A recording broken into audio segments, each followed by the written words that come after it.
like a 1/2-inch hole for a ring cage.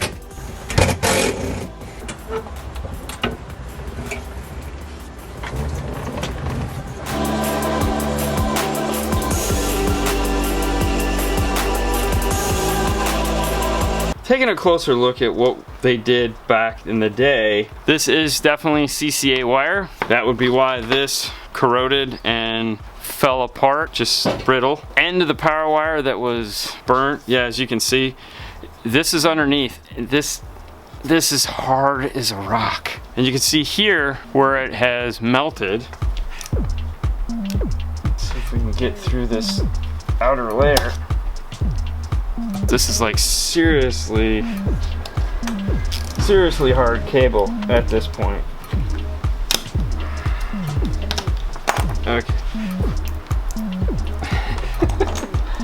Oh my gosh.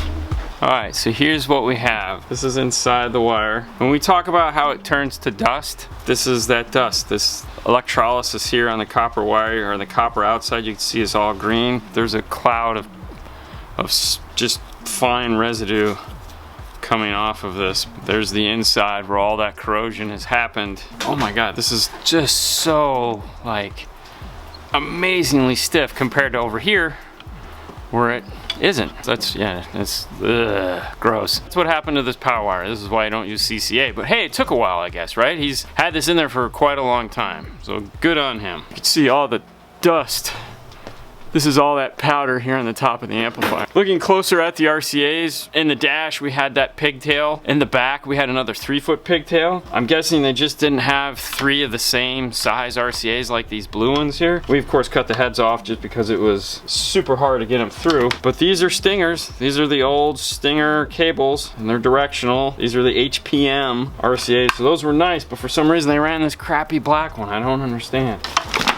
As far as this amplifier, which I know a lot of you guys are old amplifier guys, you're gonna be like, oh, this thing's awesome. It probably was back in the day. Right now, not so much. To give us an idea of what this had, you had your front, sub, rear RCA inputs, gain controls, input source, front or rear, so you could pigtail this off of this RCA input. Low pass, full range or high pass, adjustable between 32 and 320. We had a bass boost. Low pass crossover was 20 to 200. Same 32 to 320 here. You could add a bass knob. It was a nice amplifier. And you're looking at the ends, it has the crappy kind of connectors that I'm not a fan of, but back then you were gonna drill holes or whatever to mount your amplifiers. That was cool. But we're not gonna be using this. We got new amps. I had thought the amplifier was broke. It just has snaps that snap into place. However, it's not doing that anymore. That's why this is just kind of like flopping around. The last speaker we want to take a look at, of course, is the rear door speaker. Fernando's pulled off the door panel, and this is exactly how we found it. We haven't done anything. Be warned. He was complaining about some rattle.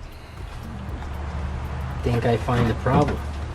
They had done the 2-screw option on this. As you can see, someone came in here previously and chewed this all up, which means we'll have to make some new panels. There was a screw here, drywall screw here, which is, you know, joy, but favored screw of installers everywhere. And then there was a drywall screw over here. If I'm to guess, what probably happened is there's no washer or anything like that, so eventually this popped off. As you can see, this one is ripped off. Because this was flopping around. Look, I put my speaker without a screw. So this probably popped off, and then once this started moving, it ripped this one off, which in turn caused it to fall into the door. We're probably going to want to switch out from 5x7s to 6.5s for the rear door. Thank God they don't broke the window, because the window goes all the way down. Yeah. If this one was like, yeah. Good times as always. It seems like this might actually be the 3rd system going into this car for some reason, because there's no way those are originals. Or what might have happened is the original system they put in it had the speakers had blown out. They just pulled those out. They just looked at it and said, oh, it's an F150, it's 5x7s, and threw 4 5x7s in it. Who knows? Mysteries of the unsolved. The last thing to take a look at, though, is the subwoofer. Someone put a lot of effort into the subwoofer enclosure,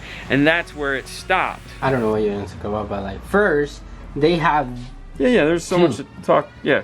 They blew this one, and the owners, bought this and they just put it on like that. So you can see we have this 2/8 fiberglass enclosure with some infinity speakers in it. And yes, you're going, wait a minute, what the hell is going on here? It had these in it originally. We can assume. I don't know. There might have been different 8s in there, but eventually these ended up in it. This blue, not this one, the one that was in this location, blue. The newer version is bigger than the older version. They just wanted to get something in there. They put these risers on it. Of course, yes, the air is getting out. It doesn't fit in the box properly. It was sitting on top of the floor, doing absolutely nothing. As you can see, the woofer is destroyed. If you look here, you can see where it just ate up the carpet. This black residue here is from that piece of foam that fell off of the speaker. This is the factory subwoofer harness. We'll be replacing that, not with 2/8s. We're going to go with a 210s box that takes up the whole area underneath there and put some kicker comp RTs. And since we're talking about what's gonna go in to replace everything that we took out, let's take a look at all the equipment we're gonna put into it. First up, replacing the Pioneer radio, we're going to upgrade them to a Kenwood DDX 6706S. This is gonna have Android Auto, Apple CarPlay.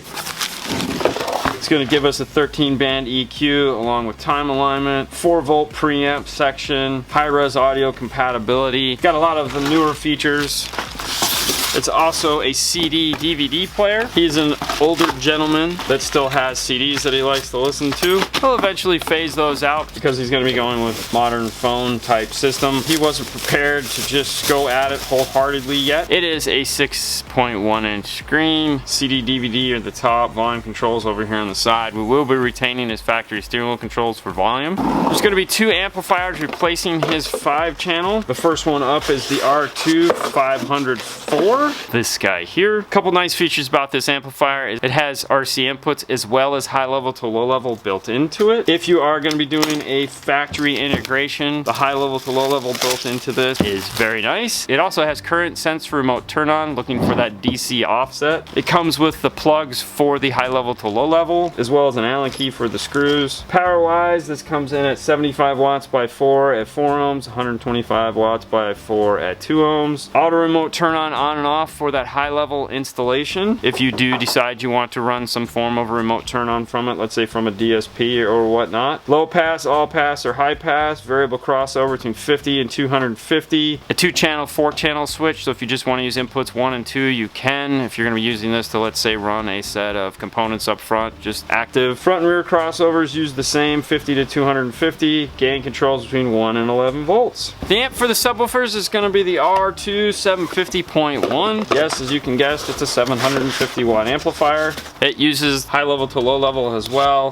It has the same high level to low level circuit built into it as the other amplifier. Comes with the Allen keys. 4 ohms, it's 250 watts. At 2 ohms, it's 500 watts. And to get that 750, you want to run it at a 1 ohm load. Closer look at the top of the amplifier. Remote turn on and off, just like the 4-channel. Punch EQ for that full, big, fat bass sound. 50 to 250 on the crossover. It has an infrasonic or subsonic filter between 15 and 40 hertz, as well as the gain controls between 1 and 11 volts of input. On the side of the amplifier, you'll see the RLC. That's the punch volume control for it. Even though it's a mono amplifier, it does give you 2 positives and 2 negatives outputs to go to your subwoofer if you're doing a box that has 2 speaker cups. The punch volume knob is new for the R2 line. Very nice, very small, very compact. If you pull these 2 screws off of it, this whole thing will come apart, so you can flush mount it into the dash. And of course, it comes with a 20-foot cable. Inside there's also a bag of screws and parts. This is the screw for flush mounting it. Comes with washers, as well as the 2 screws if you're going to surface mount it. For the rear door, since we're going to have to make a custom mount anyways, we've decided to go with a set of the Access 6.5-inch coaxials. This has a swivel tweeter, so we won't run into the problem like they did with those Infinities. We can mount them up like this, and then we can aim them towards the passenger in the rear seat so that they're not distracting the driver with this tweeter aimed towards him. It is a bi-ampable speaker if you would like to. That's what these wires here for. You can either snip them here and wire in an amplifier just to the tweeters, and or go full coaxial onto the inputs here. It uses a woven style cone, a metal tweeter. The basket is made out of a composite, and as you can see, it has a decent sized magnet. For the front doors, we are going to go with the matching Access. You have a nice phase plug here made out of metal. Same composite cone. It's basically identical to the rear speaker, just as a component. Parts that it comes with are 2 passive crossovers. Inside the passive crossovers you have the tweeter attenuation between -3 and +3, as well as 0 in the middle. It is not a bi-amped crossover. It has inputs, woofer output, tweeter output. The tweeter is the same that comes in the coaxial. They're identical. The nice metal tweeter. It comes in a flush mount. There are little